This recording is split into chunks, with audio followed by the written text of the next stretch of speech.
UKLO 1 year masters. No IELTS required up to 5 years visa. High visa success rate.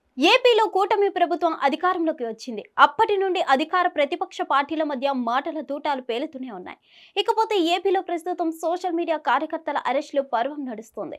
Social media వేదికగా trolling ను serious గా తీసుకున్న కూటమి ప్రభుత్వం వైసీపీ సోషల్ మీడియా కార్యకర్తలే టార్గెట్ గా అరెస్టులు చేపట్టింది. గతంలో తెలుగుదేశం పార్టీ కుటుంబీకులపై చేసిన వ్యాఖ్యలపై అందిన ఫిర్యాదుల ఆధారంగానూ వారిని అరెస్టులు చేస్తున్నారు పోలీసులు.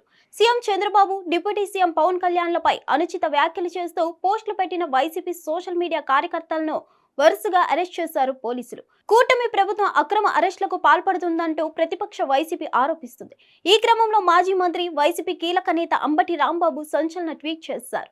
వరుస ట్వీట్లతో అధికార పక్షాన్ని నిలదీస్తున్నారు. మొదటి ట్వీట్లో అనుచిత వ్యాఖ్యలు చేశారని, కేసులు పెడితే ముందుగా ప్రస్తుత స్పీకర్ పైన, డిప్యూటీ స్పీకర్ పైన కేసులు పెట్టి అరెస్ట్ చేయాలంటూ ట్వీట్ చేశారు అంబటి. వైసీపీ అధికారంలో ఉన్నప్పుడు అప్పటి సీఎం జగన్ ను ఉద్దేశించి speaker Ayyanna Patrudu, deputy speaker Raghuramakrishnaraju చేసిన వ్యాఖ్యలను ఉద్దేశించి ఈ ట్వీట్ చేశారు అంబటి రాంబాబు. ఇక మరో ట్వీట్ లో శాసనసభలో లోకేష్ తల్లి గారిని అవమానించినట్లు నిరూపిస్తే బేషరతుగా క్షమాపణ చెప్పి రాజకీయ నిష్క్రమణ చేస్తానంటూ చెప్పుకొచ్చారు అంబటి.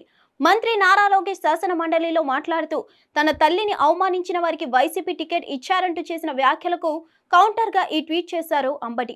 మొత్తానికి అధికార కూటమి, ప్రతిపక్ష వైసీపీ మధ్య సోషల్ మీడియా యుద్ధం ఇప్పట్లో సద్దుమణిగేలా కనిపించడం లేదు. హిట్ టీవీ యాప్ ని డౌన్లోడ్ చేసుకోండి. ఇందులో short news, live news, entertainment movies అన్ని అవైలబుల్ గా ఉన్నాయి. Please download Hit TV app. Hit TV app. Hit TV యాప్ని ఫ్రీగా డౌన్లోడ్ చేసుకోండి.